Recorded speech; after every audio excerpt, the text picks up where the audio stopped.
Unaware his wife was the heiress to a secret trillionaire fortune, he signed the divorce papers, mocking her. The pen was already moving when she walked in. Marcus didn't look up. He was seated at the far end of the conference table, jacket draped over the back of his chair, Mont Blanc in hand, signing something on his phone screen with the casual authority of a man who had already decided how the morning would go. His lawyer sat beside him, quiet, watchful. The room smelled of printer ink and climate-controlled air, the kind of silence that exists in places where decisions are made and feelings are not invited. Nadia stopped just inside the door. She didn't announce herself. She didn't need to. The paralegal near the window noticed her first, then the opposing counsel, then finally Marcus, who glanced up with the expression of someone checking the time. "You're early," he said. "I'm on time," she replied. He shrugged, set down his phone, leaned back in his chair the way he always did when he wanted to signal that the room belonged to him. Nadia crossed to her seat, pulled out the chair without scraping it, and sat down with her hands folded on the table. She wore a gray dress. Simple. No jewelry except the small stud earrings she had owned before she ever knew his name. She had not dressed for his reaction. She had dressed for herself. The documents were already spread across the table.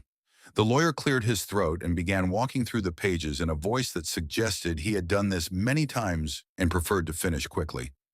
Marcus wasn't listening. He was watching Nadia. She could feel it the way you feel weather changing. That particular attention he used when he was trying to read her, trying to find the crack, the tremble, the thing that would confirm what he had already decided about her. He found nothing. "You know," he said, cutting across the lawyer's explanation with the ease of a man who considered other people's sentences optional, "most women at least pretend to be upset, for the performance of it, if nothing else." Nadia didn't look at him. "Sign here, Mrs. Holt," the lawyer said carefully, pointing to the first sticky note. She picked up the pen. Marcus watched her hand. He was waiting for it to shake. It didn't. She read the page first, slowly, deliberately, the way she read everything. "You don't need to read all of it," Marcus said. "It's standard." "I know," she said, and kept reading. Honor, he exhaled through his nose, checked his phone again, tapped the table once with 2 fingers, a habit she had spent 4 years learning to read as impatience dressed up as calm. When she reached the 3rd page, she paused. Not dramatically, just a half-second longer than the others. Her eyes moved across one paragraph twice. The lawyer noticed. She could tell by the way he adjusted his pen, but said nothing. Then she signed. Marcus watched the ink settle, and something loosened in his jaw. A small, satisfied release. The kind a man makes when a door he has been pushing finally opens. "That's it?" he said. He almost smiled. 4 years, and that's it? Nadia placed the pen on the table and looked at him. Really looked at him. The way she hadn't in months because she had learned that looking at him honestly cost more than she could afford. "So what would you like me to say?" she asked. "Something. Anything." He spread his hands. "You're really just going to walk out of here with nothing and say nothing?" "I'm not walking out with nothing," she said quietly. He laughed. Not loudly. Just that short, private sound he made when he found something predictably disappointing. "Right," he said. "Of course." He signed his own pages without reading them. 4 years of marriage, 3 paragraphs, scrawled name, pushed folder aside. "Send me the final copy," he told his lawyer, already standing, already reaching for his jacket. "And make sure the apartment transfer is processed by Friday." He paused at the door, turned back to look at her one last time with the expression of someone checking they hadn't left anything behind. "Take care of yourself, Nadia," he said. And there was almost something kind in it. Almost. The door closed. The room held its breath. Nadia sat completely still for 10 seconds. Then she reached into her bag, removed her phone, and typed a single message to a contact saved under no name. Only a postal address. The message read, "It is done."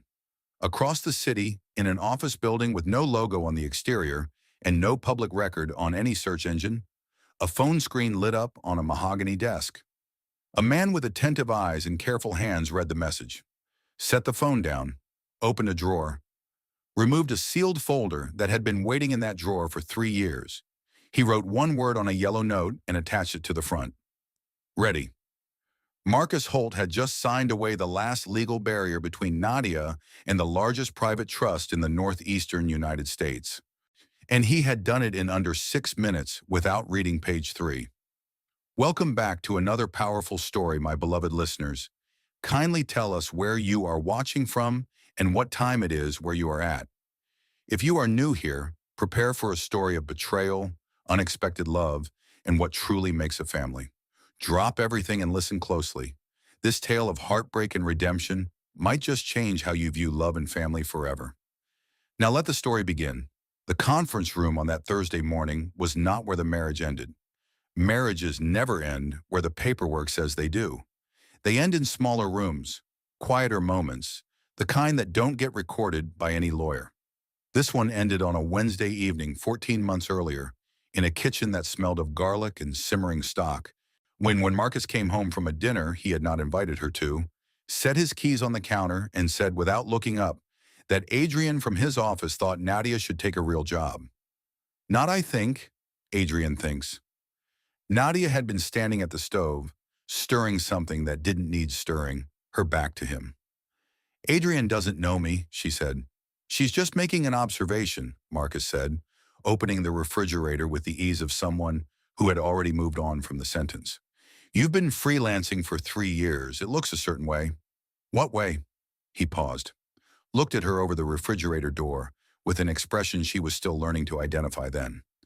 Later, she would know it as the look of a man editing himself, deciding how much truth to release. Unfocused, he said. Like you don't have direction. She turned off the stove, set the spoon down carefully so it wouldn't clatter. My freelance income last quarter was $42,000, she said. It's not about the money. Then what is it about? He closed the refrigerator, leaned against the counter with his arms crossed, the posture of a man preparing to be reasonable. It's about how it looks when I take you to events and people ask what you do, and you say you do content work from home. It sounds like you're not doing anything. I'm doing something, she said. You just don't find it impressive. He smiled then. That particular smile, patient, slightly pitying, the one that always preceded the word sweetheart, even when he didn't say it. I just think you could do more, he said. I think you undersell yourself. Honey, I'm trying to help you. She picked up the spoon again, turned the stove back on. Thank you, she said. And that was the last thing either of them said that evening. She replayed that conversation many times over the years that followed, not because it was the worst thing he ever said to her. It wasn't. It was because it was the first time she understood the shape of what they had built, how the architecture of their life together had been constructed around his definitions, what direction meant, what impressive meant, what a wife who belonged at his side was supposed to look like from the outside. She had moved into his world the way you move into a furnished apartment, grateful, careful, always aware that the furniture wasn't yours and could be rearranged without your permission. But she had not always been that way. Before Marcus, Nadia had been a woman who knew herself with unusual clarity, not arrogantly, quietly. She had grown up understanding that her value was not legible to everyone, and that this was acceptable. Her mother had raised her in a modest apartment in a middle-sized city, and her grandmother had visited twice a year with dark eyes that saw everything and a voice that spoke sparingly but precisely. Her grandmother Vera was a small woman who wore her age like a credential. She was not warm in the conventional sense. She did not bake. She did not offer unsolicited comfort. What she offered instead was attention, the kind that made you feel that when she looked at you, she was reading something real rather than something performed. She told Nadia once, so sitting at the kitchen table after dinner, while Nadia's mother washed dishes in the next room, the worst thing a woman can do is teach the world to take her seriously by taking herself lightly. Nadia had been 16.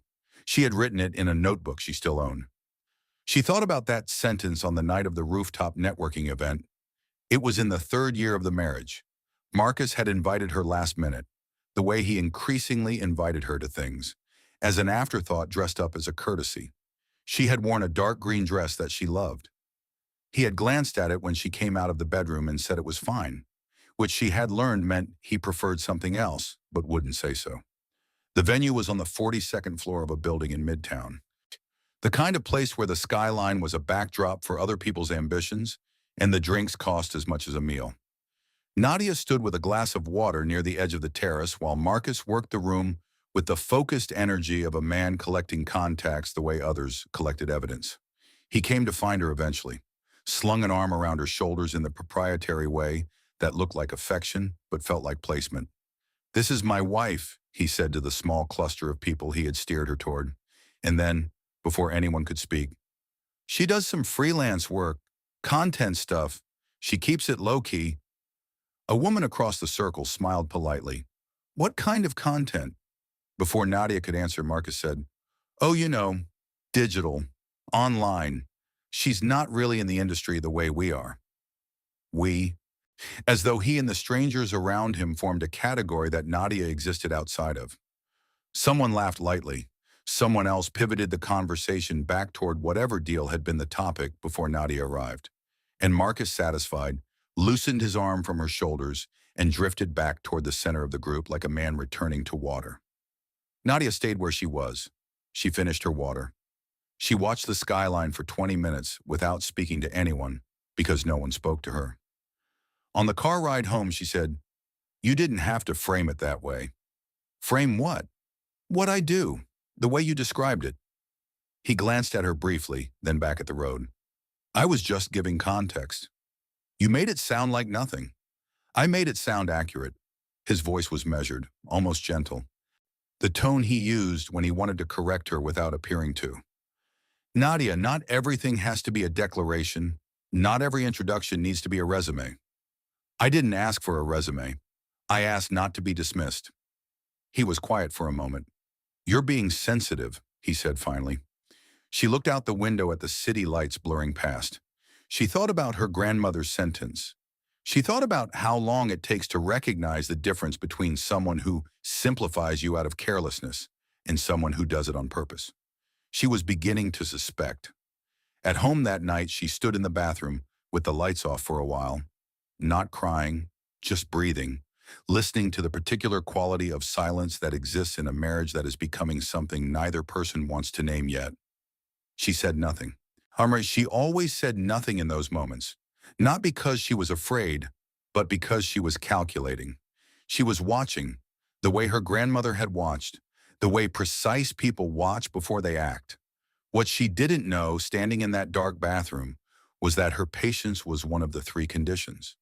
She didn't know yet that the woman who had raised her mother, who had spoken in sentences that landed like small stones in deep water, had spent 30 years building something in silence, that Vera had watched her own daughter receive wealth too early and collapse under it, that she had written a trust document as careful and specific as a prescription, that she had listed three conditions not arbitrarily, but because she understood what they would require of the person who fulfilled them and what they would reveal. The first condition was simple: live independently of the trust's resources for a continuous period of not less than 3 years after the age of 25. Nadia had done this without knowing it existed. The second condition was more complex. At no point use the promise or existence of the inheritance to negotiate loyalty, love, or professional advantage. Nadia had never mentioned it to anyone, not because of the condition, because Vera had told her at the will reading that the trust was private and should remain so. And because Nadia, who had inherited her grandmother's instinct for silence, had understood without being told that some things lose their integrity the moment they become leverage. The third condition was written in her grandmother's handwriting at the bottom of the third page, in smaller script than the rest, as though it had been added after consideration. It read, "The beneficiary must, at some point prior to activation, willingly relinquish a partnership, contract, or legal bond that was diminishing her moral agency, without using the trust as motivation or advantage, and without bitterness as the driving force." The lawyer Beaumont had read that condition to Nadia the first time she visited his office, 3 months after Vera's funeral, and she had asked what moral agency meant in the legal context. He had looked at her over the rims of his glasses and said, "It means the capacity to make choices based on your own values, rather than someone else's pressure." She had nodded slowly. "And bitterness as the driving force," she had said. "How would that be determined?" Beaumont had almost smiled. Wow, your grandmother trusted me to know the difference, he said. She said you would too when the time came. Nadia had left his office that afternoon and walked for 11 blocks without stopping, the city moving around her, thinking about a woman who had loved her so specifically that she had built the love into a legal document, sealed it, and waited. She had not told Marcus about any of it, not one word. She had come home to their apartment that evening, and he had been watching something on the television, and he had not asked where she had been, and she had not told him. And the evening had proceeded the way evenings in that apartment increasingly proceeded, in parallel, polite, like two people sharing a waiting room. The name she found on his phone arrived 8 months before the divorce papers did. It wasn't dramatic, and that was the part that stayed with her afterward. She had always imagined, in the abstract way you imagine things you hope won't happen, that discovery would arrive with appropriate cinematic weight, a scene, a confrontation, something proportional to the significance. Instead, it arrived on a Sunday afternoon in their kitchen while she was rinsing a cup, and his phone buzzed twice on the counter beside the coffee maker. The screen lit up. The name was there before she had time to decide whether to look. Petra, no last name, no emoji, just one word, glowing in the Sunday light. Nadia set the cup down. She didn't pick up the phone. She looked at it the way you look at something you have been half expecting without quite admitting to yourself that you were expecting it. Marcus came into the kitchen 30 seconds later, and still in his Saturday clothes, hair not yet combed.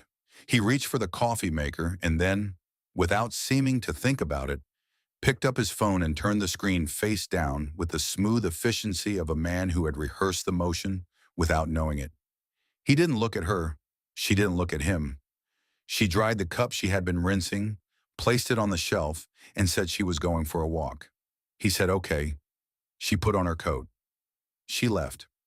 She walked for 40 minutes through the neighborhood, past the wine shop they used to visit on Friday evenings, and the bookstore she had stopped going into because he called it a waste of time, and the small park with the iron benches where she used to sit and read before the reading started to feel like a statement. She thought about Petra, and the name felt foreign and specific at the same time. A real person with a real presence in a life that was supposed to be shared. She thought about the dinners Marcus had attended alone, the conferences with last-minute schedule changes, the particular lightness in his voice on certain phone calls when he stepped into the other room and pulled the door not quite closed. She had noticed all of it. She had filed it away with the precision her grandmother had taught her, not to build a case, but because noticing was simply how she moved through the world. Sitting on one of the iron benches in the small park, she made a decision, not to confront, not yet, not because she was afraid of his denial, though she knew the shape of it already, the measured voice, the patient explanation, the quiet reframe that would somehow make her the problem. She decided not to confront because she was not ready to leave. Not yet. Not like this. Not reactively. Not in anger. Not in the way that would allow him to write the story as her instability rather than his choice. When she was ready, she would leave on her own terms, with her own timing, with the stillness that her grandmother had spent a lifetime modeling and she had spent a lifetime learning. She returned to the apartment. Marcus was on the couch. He looked up when she came in, and for 1 second she saw something in his face. Not guilt exactly, more like awareness. The awareness of a man who knows that a moment has occurred, but is choosing to believe it passed unnoticed. You were gone a while, he said. I walked farther than I meant to, she said, and that was all. The weeks that followed were a masterclass in surface. And they ate dinners and watched television, and attended 2 social events, and had one conversation about repainting the living room that went nowhere. Nadia smiled at the right moments. She asked about his work. She was present in every way that could be observed and absent in the only way that mattered. She was preparing. She visited Beaumont's office once during that period, unannounced. His assistant showed her in without question. He looked at her over his glasses and waited. I think the third condition is approaching, she said. He nodded. He did not ask for details. He removed a folder from his desk and slid it across to her. Inside were 2 documents. One was a summary of the trust's current value. The other was a procedural note about activation timelines. She read both carefully. When it happens, Beaumont said, you'll send me a message. I'll have everything ready within 24 hours. And if I change my mind, she asked. Then you change your mind, he said simply. The trust waits. It has been waiting for 30 years. It can wait longer. She almost smiled. She really thought of everything. She thought of you, Beaumont said, specifically. Nadia returned the folder, stood up, put on her coat. I won't change my mind, she said. She didn't. Marcus brought up the divorce the way he brought up most of his decisions, after they had already been made. He came home on a Tuesday with the conversation already drafted behind his eyes, sat across from her at the kitchen table with his jacket still on, and said that he thought they both knew this wasn't working anymore. She asked him what he meant by this. He gestured broadly at the apartment, at the life, at the particular shape of 4 years. We want different things, he said. I need more than what we have. More what? She asked. He paused. She watched him edit himself again. More alignment, he said. More momentum. Someone who's in the same place I am. She thought about Petra. She did not say the name. Are you seeing someone? She asked. He looked at her with an expression she had learned to translate. It was the expression of a man who had decided the answer to a question was beside the point. That's not what this is about, he said. I know, she said. And she did. He had the papers drawn up within the week. He slid them across the table on a Friday morning the way you slide a bill across a restaurant table when you are ready to leave and want the other person to know it. His lawyer's cover note was 3 sentences. The settlement was described as clean, a word she noticed he used often for things he didn't want to examine closely. She read the papers over 2 evenings, all of them, including the addendum on page 3 that concerned the mutual waiver of fiduciary interests and beneficial control. She did not point it out. She did not ask his lawyer to explain it. She did not mention it to Marcus, because that paragraph was not an accident. She had asked Beaumont months earlier whether there was a way to ensure that upon dissolution of the marriage, Marcus would have no residual claim on any trust-related interests, direct or indirect, present or future. Beaumont had nodded once and said that the language could be incorporated into standard divorce documentation without appearing unusual. He had coordinated with her lawyer, a woman whose name Marcus had never thought to ask. The clause was on page 3, paragraph 4, in the same font and formatting as everything around it. Marcus had signed without reading it. She had known he would. On the Thursday morning of the signing, sitting in that glass-walled room smelling of printer ink and finality, Nadia watched Marcus scrawl his name across the last page with the particular satisfaction of a man closing a chapter he had already moved on from. He straightened his tie. He picked up his jacket. He paused at the door and looked at her one last time. Take care of yourself, he said. And she heard in those 4 words everything he believed about her future without him. Small, manageable, probably difficult for a while. Oh, eventually fine in the reduced way of people who never had much to begin with. She nodded once. The door closed. She sent the message. And somewhere across the city, the folder that had been waiting for 3 years was finally opened. The first week after the signing was the kind of quiet that rings. Nadia moved into a short-stay apartment in a neighborhood Marcus had once described as transitional, a word he used for anything that didn't reflect the address he needed to project. It was a 4th-floor walk-up with a window that faced another building and a kitchen the size of a hallway and a radiator that knocked all night like something trying to get in. She paid for it from her own account, the account she had maintained separately, quietly since the 3rd year of the marriage, and the one whose existence she had never mentioned and Marcus had never asked about because he had assumed, in the way he assumed many things, that her finances were an extension of his. She slept on the bed the apartment came with and woke at 5 in the morning on the first day to the sound of traffic and the particular kind of loneliness that arrives not with sadness, but with clarity, like a fog lifting, like a room after someone has opened the windows. She lay there for a while, not checking her phone, not planning, just breathing. She thought about her grandmother's letter. She had read it so many times in the years since the will reading that she could recite entire paragraphs by memory. But there was one passage she returned to more than the others, a passage she had not fully understood until that morning in the 4th-floor apartment with the knocking radiator and the window that faced another wall. Vera had written, "The season of genuine loss is not punishment. It is preparation. Do not rush through it looking for the other side. The other side is not where the understanding lives. The understanding lives in the middle, in the stripping away, in the morning when you wake up and the person who defined your smallness is no longer in the room and you realize the room is larger than it seemed. Nadia stared at the ceiling. The room was larger than it seemed. She said it out loud to no one. Outside, the city began its morning noise. Somewhere below, a door slammed. Somewhere above, footsteps crossed a floor. Nadia sat up, pushed her feet to the carpet, and began the day. She did not call friends. Not because she had none, but because she needed the silence to hear herself think. She had spent 4 years calibrating her voice to a frequency that would not disturb Marcus's equilibrium, and she needed time to find the original pitch again. She worked. Her freelance clients were still there, the ones who had found her because of her work rather than through his introductions.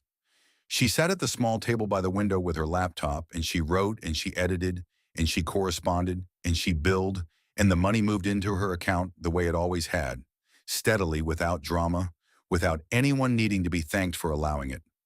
At the end of the first week, she sent Beaumont a message confirming that she was ready for their meeting. His reply came within an hour. Monday, 10 o'clock. I'll have everything prepared. She arrived 9 minutes early, which he expected. His office was the same as she remembered it. No glass walls, no ambient music, no curated artwork chosen for a particular brand impression. Just shelves of files, a wide desk, soft overhead light, and the smell of paper and something faintly like wood polish. A city outside the window that did not concern itself with what happened in this room. Beaumont stood when she entered. He always stood. It was not a formality. She had come to understand it as a form of recognition. He poured tea without asking, because he already knew, and placed the cup at her left elbow with the precision of someone who had been paying attention. He sat. He folded his hands. He looked at her the way he always looked at her, as though he were reading something true. The trust is fully accessible as of this morning, he said. The conditions have been satisfied completely and in sequence. There is no legal challenge possible from any party. Nadia wrapped her hands around the teacup. All 3 conditions, she said. All 3. She was quiet for a moment. She knew, Nadia said, not as a question. She suspected, Beaumont said carefully. She knew the landscape. She had seen a version of this before, with your mother, with others. She did not know the specific details of your marriage. She knew the architecture of a certain kind of diminishment, and she built the conditions accordingly. Nadia looked at the folder on the desk between them. She did not reach for it yet. The 3rd condition, she said, willingly relinquishing a bond without bitterness as the driving force. She paused. Anna, how did you determine that? About the bitterness? Beaumont considered the question with the seriousness it deserved. Your grandmother left me a framework, he said, but frankly, it was simpler than any framework. You signed those papers on a Thursday morning and sent me a message that said 3 words. It is done. Not he's finished, not I won, not finally. He looked at her steadily. It is done. That was sufficient. Nadia exhaled slowly through her nose. Beaumont opened the folder and turned it to face her. She looked at the summary page. The numbers were written in figures this time, not in words. She had known the approximate value from years of quarterly statements that Beaumont had forwarded to a secure email address. But seeing it now, here, in this room, in this context, with the divorce papers 3 days old and the knocking radiator fresh in her memory, the numbers arranged themselves differently. They did not make her feel powerful. They made her feel responsible. She turned to the second document, a procedural summary. Holdings, positions, accounts, trusts within the trust, a property portfolio she had never seen in full, equity stakes in companies whose names she recognized because she had encountered them in the course of her own work, had written articles about them, had analyzed their growth without knowing that a portion of them belonged to her grandmother, and now to her. She read for a long time. Beaumont waited without any sign of impatience. The city moved outside the window. When she finished, she turned to the final page. It was a handwritten letter. She recognized the script immediately, kind of that careful, precise handwriting that had not changed in 40 years. Beaumont said, "She instructed me to give you this only at activation, not before." Nadia lifted the letter. Her hands were steady. She read, "My darling girl, If you are reading this, you have done what I believed you capable of, which is everything I designed for you and nothing I could have guaranteed. You endured. You chose dignity when no one was watching and no reward was offered. You left what diminished you without using what awaited you as leverage. These things are harder than they sound. Most people cannot do them even once. Now listen carefully because this is the part that matters more than any figure on any page. You did not endure this to accumulate. You endured it to understand. The difference between those two things is the difference between a woman who owns her life and a woman who is owned by it.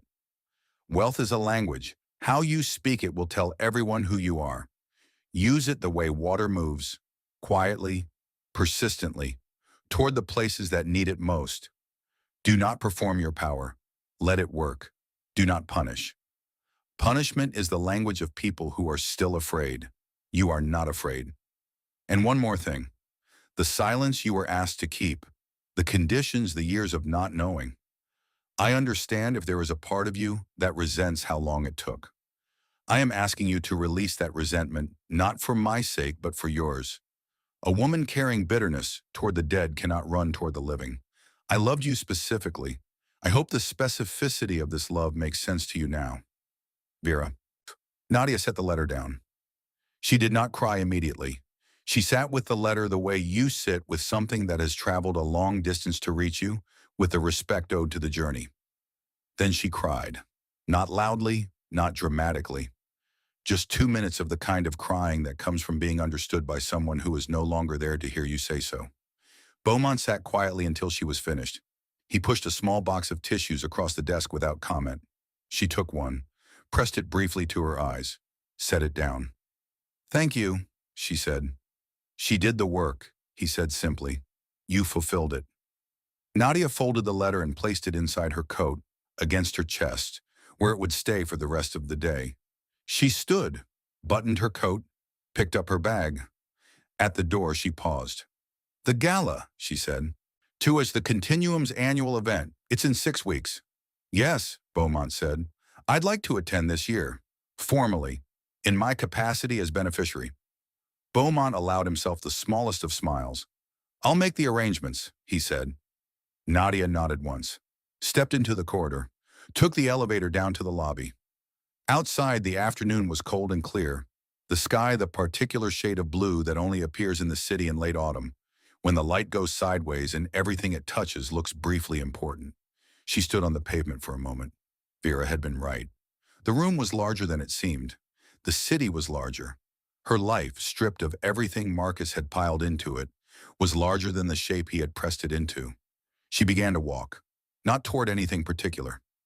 Just forward, into the afternoon, into whatever the next 6 weeks would bring, into the future that had been waiting in a folder, in a drawer, in an office with no logo, patient as stone, specific as love.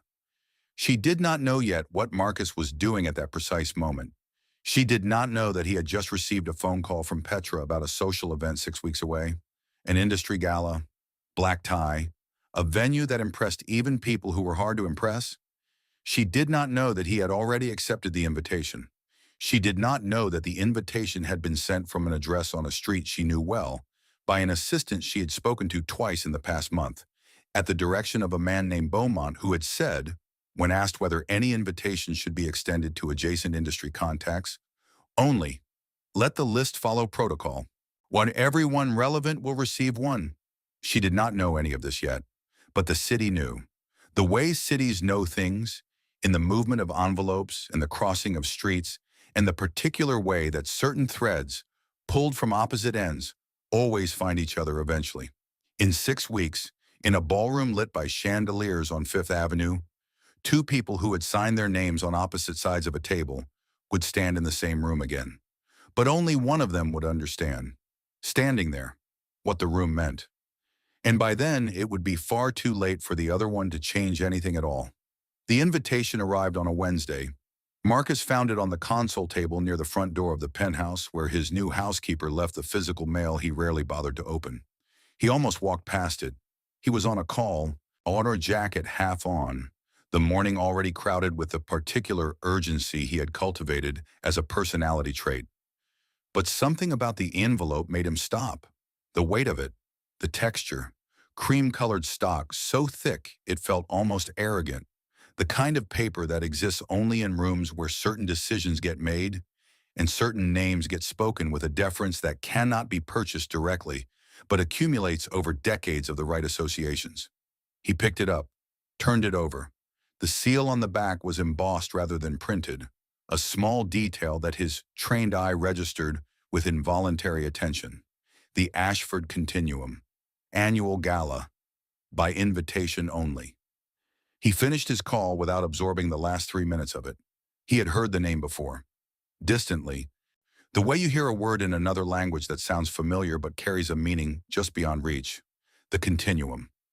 He had seen it referenced in 2 financial publications he subscribed to, mentioned briefly, always in passing, always without the kind of explanatory detail that suggested the writer knew more than they were printing.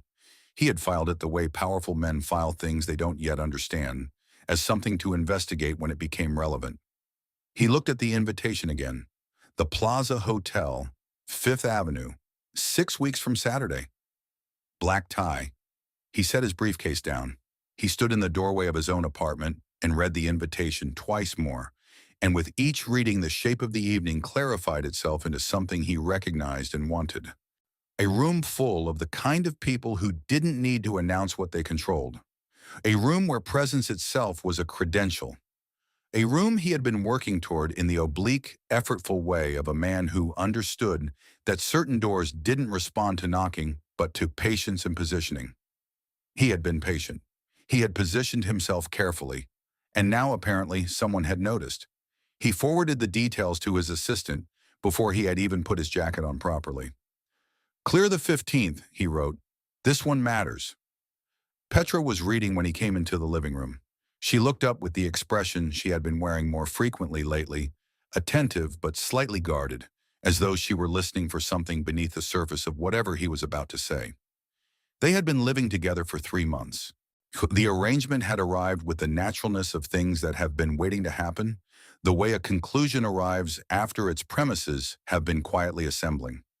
She was sharp and beautiful and professionally accomplished, and she had made Marcus feel, in the early weeks of the divorce, like a man who had made the right choice. Lately, he was less certain what choice he had made, not because she was difficult, because she was perceptive. And perception, in Marcus's experience, was a quality that was appealing in theory and destabilizing in practice. "There's an event," he said, holding up the invitation. 6 weeks. It's significant." She took it from him, read it, handed it back. "The Ashford Continuum," she said. "Do you know who runs it?" "Not specifically," he said, "but the room will matter. The right people will be there." She looked at him for a moment. "Did you look it up?" "I'll have my assistant pull background." "You should do it yourself," she said, and returned to her book. He almost said something. He decided against it. He went to his study, opened his laptop, typed the name into a search engine, and found almost nothing. A sparse website, a mission statement about sustainable investment in educational infrastructure. A board listing with names he recognized from the outer edges of serious finance. No photographs, no press, no social media presence of any kind. He leaned back in his chair. He understood what the absence of information meant in certain contexts. It meant the organization had enough influence to not need visibility. It meant the work happened before the press releases. It meant the kind of power that had been accumulated slowly enough to become structural rather than spectacular. He closed the laptop. For the first time in weeks, he felt the particular thrill of anticipation that had always been his most reliable compass. The sense that something significant was approaching, that he was positioned correctly, that the narrative of his life was building toward a room he deserved to be in. He did not ask who had put his name on the list. He did not think to. The 6 weeks between the invitation and the gala moved the way time moves when you are building towards something. Quickly in the aggregate, slowly in detail. Marcus ordered a new tuxedo from a tailor on the Upper East Side who had dressed men for rooms like this for 3 decades. But he had fittings on 2 consecutive Tuesdays and stood before the mirror each time with the expression of a man rehearsing an arrival. He worked out more consistently. He attended 2 industry events in the intervening weeks, with the particular focus of a man warming up for a performance that mattered. He told people about the gala in the careful, offhand way of someone who wants it known without wanting it to seem important. Petra watched all of this from a certain distance. She asked questions he deflected. She made observations he reframed. Their evenings had acquired a particular quality, civil, careful, 2 people navigating a shared space with the practiced courtesy of those who have agreed, without discussing it, to not examine certain things too closely. She had her own questions about the continuum. Handara, she had done the research he had dismissed. She had found one name connected to the Foundation's governance in a financial filing buried in a regulatory archive.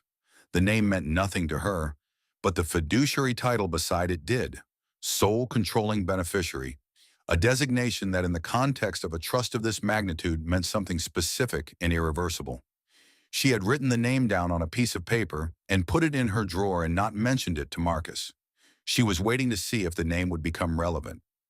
On the evening of the 15th, the city dressed itself in the particular way of November nights, when something important is occurring somewhere, and the lights seem to know it. Cold and clear, in the kind of dark that makes the illuminated buildings look like lanterns. Marcus stood before the mirror one final time. He looked by any observable measure like a man who had arrived. The tuxedo was right. The watch was right. The expression was right. The careful assembly of the successful self, polished and complete. He was ready. Petra came out of the bedroom in a midnight blue gown that he told her was beautiful, and it was, and she thanked him in the voice she had been using lately, gracious and slightly removed, as though she were maintaining a politeness whose purpose she was still deciding. In the car, she looked out the window the whole way. He rehearsed introductions in his head. The Plaza Ballroom was the kind of room that renders judgment unnecessary because the judgment is already built into the architecture. High ceilings, warm light from chandeliers that had been hanging there long enough to have witnessed several generations of ambition. Marble floors that made every footstep deliberate. The kind of room where you were either meant to be or you weren't, and the difference was legible even when it couldn't be articulated. Marcus walked in and felt immediately at home. This was his particular gift and his particular blindness, the ability to enter any space and impose upon himself the certainty of belonging. He moved through the lobby with Petra at his side, accepted a glass of champagne, began scanning for faces he recognized. There were several: a partner from a firm he had tried to court for 2 years, a board member from a company he had pitched the previous spring, a woman from the regulatory circuit whose approval had once been the difference between a deal closing and a deal dying. He moved toward each of them with the ease of a man who had prepared for exactly this kind of evening. Conversations opened. He was charming and specific, the best version of himself in rooms like this. He made people feel located, seen, significant. He was good at this. He had always been good at this. Petra stayed near him for the first 40 minutes. Then she drifted, the way she had been drifting for weeks, toward the edges of things, watching. Marcus was deep in conversation with the firm partner when he noticed the shift. It was not dramatic. There was no announcement, no sudden change of light. Just a subtle alteration in the room's attention, the way a current changes beneath the surface of water while the surface itself remains still. Conversations didn't stop, but they altered, became slightly less loud, or turned by small degrees toward the entrance. Marcus followed the movement instinctively, the way anyone does when a room agrees to look in the same direction. She was standing near the entrance to the main hall. He knew her before he understood what he was seeing. The body he recognized, the particular way she held herself, upright and unhurried, with the stillness that had always unsettled him in ways he never examined closely enough. The gray-green dress was simple and impeccably cut. No dramatic jewelry, no performance of arrival. Just a woman standing in a doorway as though the doorway had been built around her specific dimensions. Nadia. Marcus's glass stopped halfway to his mouth. His first thought was logistical. How? What function? Who had brought her? His mind reached immediately for the explanation that would restore the correct order of things, the hierarchy he had carefully assembled and which required her to be elsewhere, smaller, in the kind of room that didn't smell like this. His second thought, arriving a beat later and less welcome, was that the people approaching her were not approaching her the way people approach someone's plus one. They were approaching her the way people approach someone they have been waiting to speak to, with the particular lean of genuine interest, with eye contact that did not slide away after the courtesy of acknowledgement. A man he recognized from the regulatory circuit, the same woman Marcus had spent 20 minutes cultivating over the past hour, crossed the room toward Nadia with an expression Marcus had been trying to earn for 2 years. The deference. Petra was beside him suddenly. He hadn't heard her approach.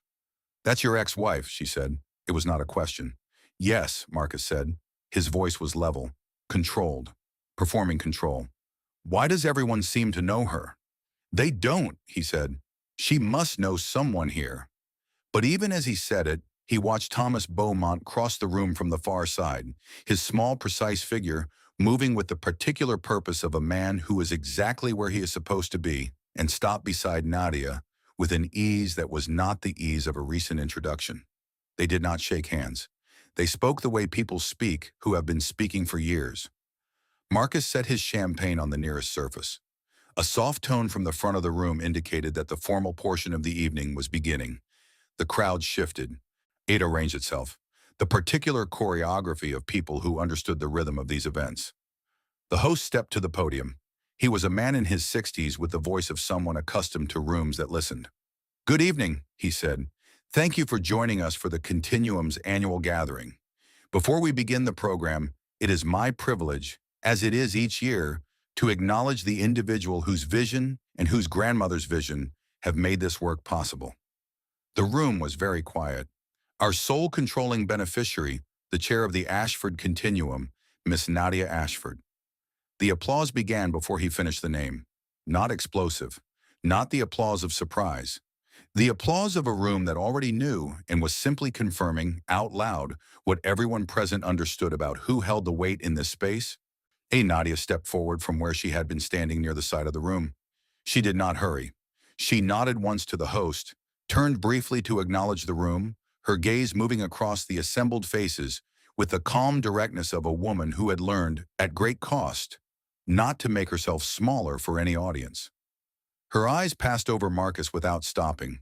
Not avoidance, not anger. Something worse from where he was standing. Completion.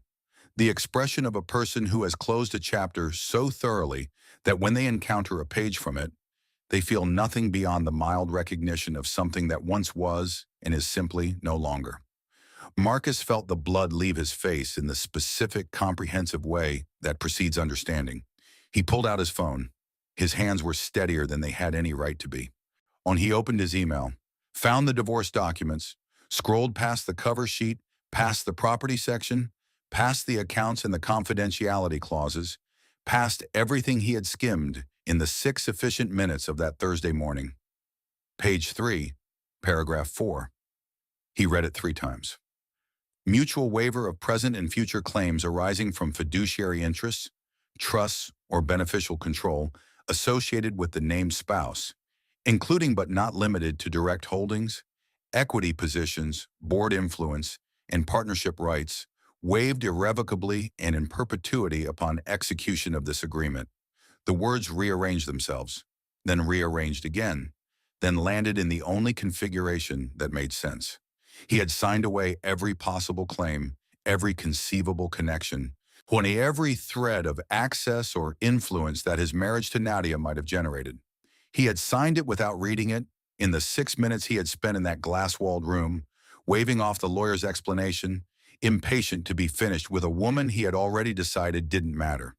Petra's voice came from beside him, very quiet. "You told me she was nothing," she said. He looked up from his phone.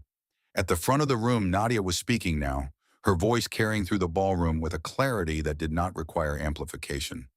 "You said she signed away her life because she had nothing to protect," Petra continued. "You said she didn't understand what she was signing." "Petra," he said.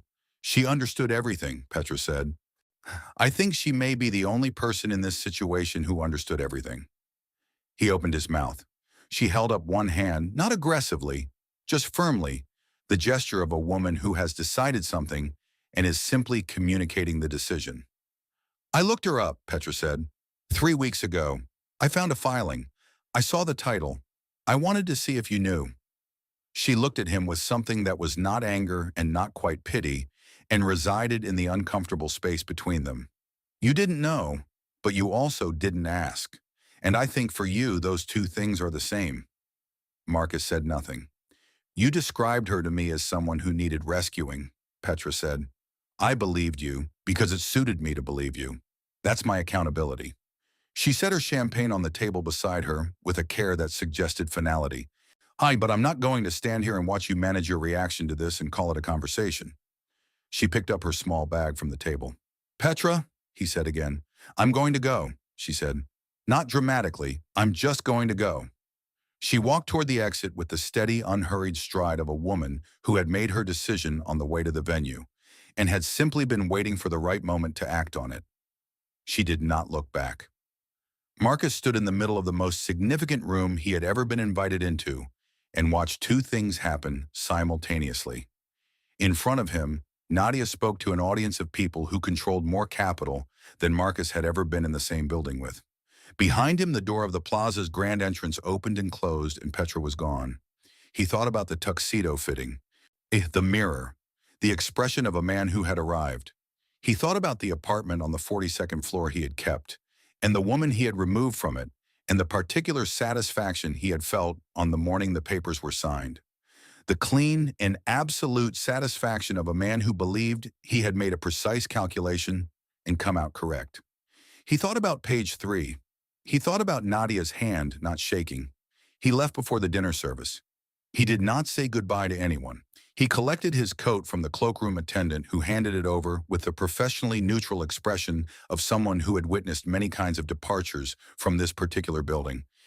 And he walked out into the November night and stood on Fifth Avenue while the city moved around him, with the complete indifference of a city that has more important things to be doing.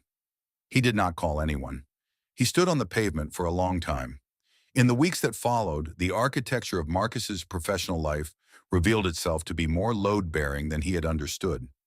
Certain things he had assumed were structural turned out to be relational. Certain relationships he had assumed were his turned out to be, on examination, adjacencies. Connections maintained not because of what he offered, but because of what they had believed he was adjacent to. When the adjacency dissolved, the connections reassessed. It happened quietly, almost politely. The way serious things happen among serious people who have no interest in drama and every interest in efficiency. A partnership he had been expecting to formalize went into what his counterpart described as a review period. The review period extended. The extension became a withdrawal, communicated through a lawyer's letter whose language was so carefully neutral it communicated everything without saying anything direct.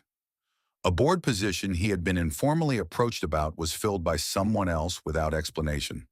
His manager called him into an office on a Tuesday and used the phrase strategic realignment in a tone that Marcus, who spoke this language fluently, understood immediately as a sentence that had already been handed down from above. The severance package was presented as generous. It was generous. It was also beside the point. He came home to the penthouse each evening, to a space that had already been half vacated before Petra left. She had taken her things in 2 organized trips during the days following the gala. She had left a note that said only, "I hope you figure out the right questions to ask." It was the most concise and devastating thing anyone had ever written to him. He kept it on the kitchen counter for 2 weeks before finally putting it in a drawer. He called Beaumont once. The call went to voicemail. He drove to the building the following morning, and the assistant in the lobby was expecting him in the way people are expecting you when they have been instructed to meet you precisely here and no further. "Mr. Beaumont has no professional relationship with you," she said. "He never has." He drove home, and he poured a drink he didn't finish. He sat in the apartment that was his, genuinely and legally his, purchased and paid for by money he had earned, and he tried to locate the thing that had gone wrong and where exactly it had started. He kept arriving at the same page. Page 3, paragraph 4. But even that, he knew, was not the real answer. The real answer was further back, in a kitchen conversation about the word unfocused, in a rooftop terrace where he had described his wife to strangers as if she were an amusing footnote, In a phone call, he had turned face down with the automatic efficiency of a man who had already, before fully deciding to, begun to betray. He was not a man who examined himself easily. He had not been built for it. The tools he had spent his life developing, momentum, confidence, Mahu, the ability to control the narrative of a room, these were not tools that helped a person look clearly at their own interior. But sitting in the penthouse in the second week of December, with the severance papers on the table, and Petra's drawer empty, in the December sky flat and gray beyond the floor-to-ceiling windows, he found himself for the first time without a room to work, without a narrative to manage, without an audience to perform for. And in that unprecedented quiet, something in him that had been operating at high speed for a very long time, finally involuntarily stopped. He thought about Nadia on the morning of the signing, the way she had read page 3, the way she had paused on it, just half a second longer than the others, and then turned the page without changing her expression.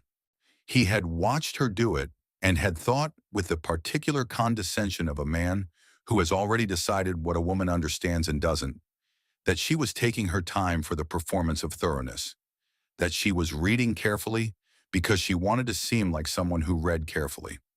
She had been reading carefully because she read carefully, because she was and had always been a woman who understood what she was doing. He had been in the room with the truth of her for 4 years and had not seen it. Not because it was hidden, because he had required a particular version of her and had looked only for the evidence that confirmed it. He sat with that for a long time. The snow began outside the windows. Small flakes at first, tentative, then steadier, covering the ledge and the street below with the patient accumulation of something that does not require applause to proceed. He watched it for a while. He did not feel sorry for himself, or he tried not to, because he recognized that self-pity was another form of the same evasion, another way of making the story about his suffering rather than his choices. He was 41 years old, and he had built a life around a version of himself that had turned out to be insufficient.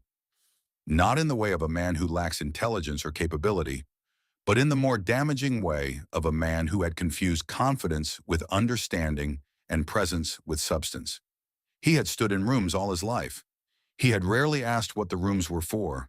He thought about Nadia's grandmother, a woman he had never met, who had never spoken his name, who had sat in an office with a lawyer and written conditions into a legal document with a specificity that suggested she had known or suspected that a man like Marcus would exist in her granddaughter's life.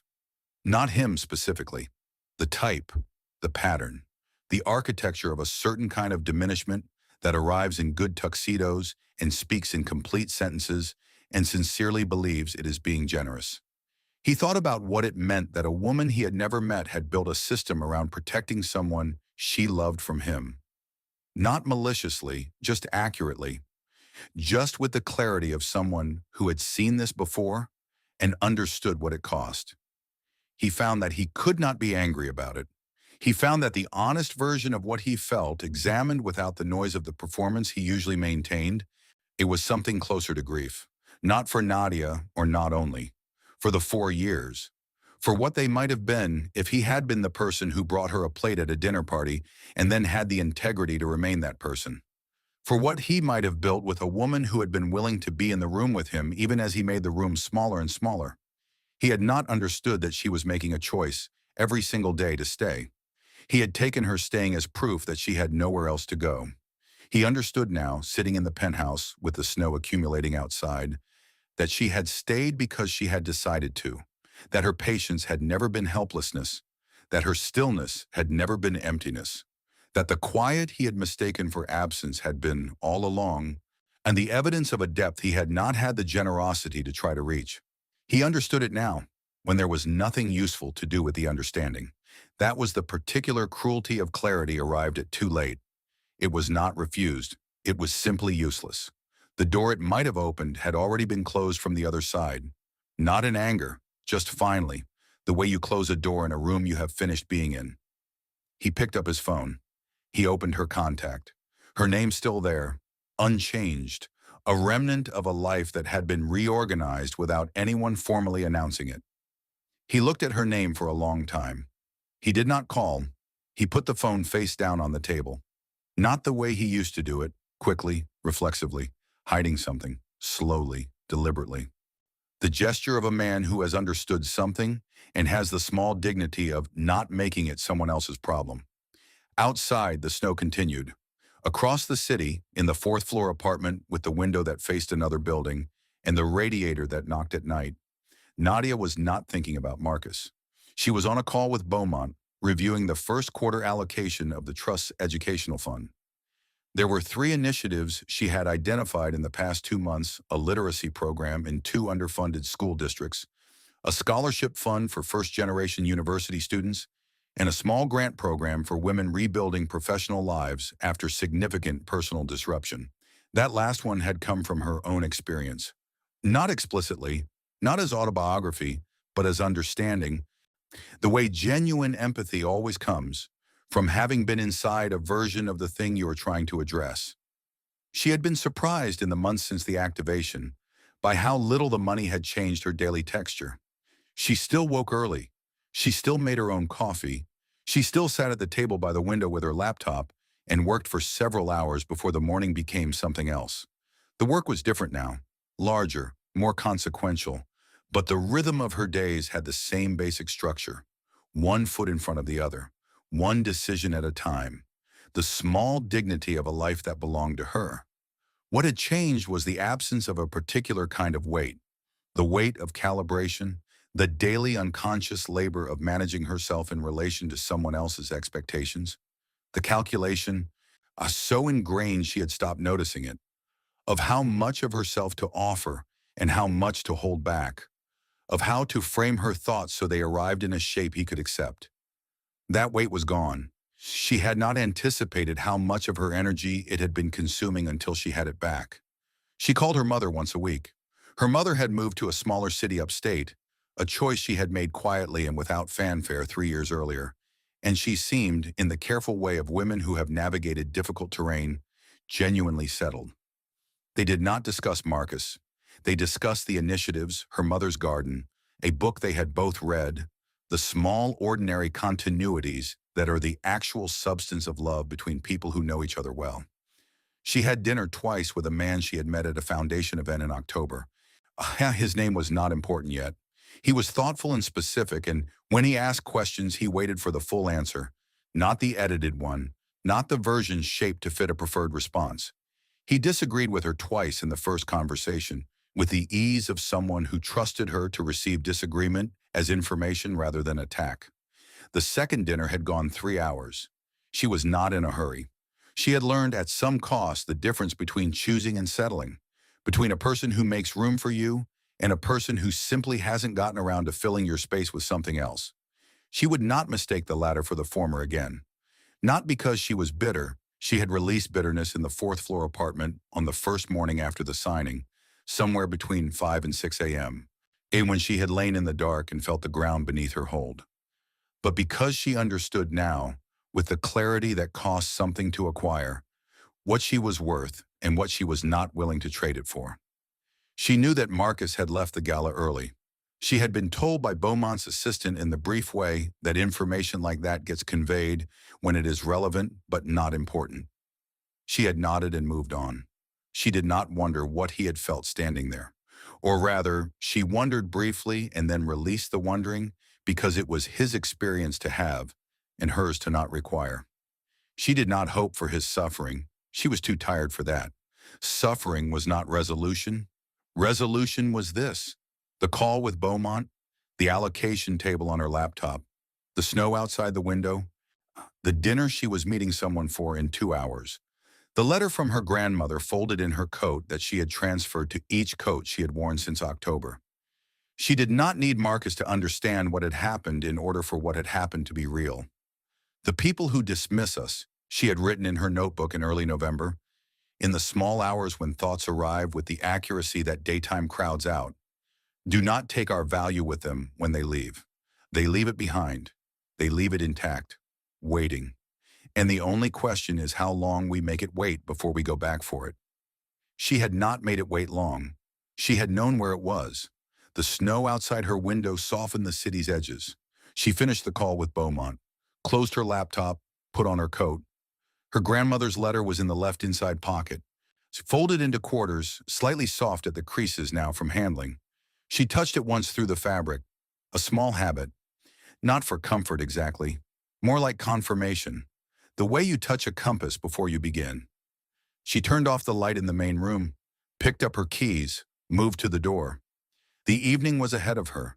The dinner, the man who waited for full answers, the city in its winter dress, the life that had been waiting in a sealed folder and was now, page by page, hers to read.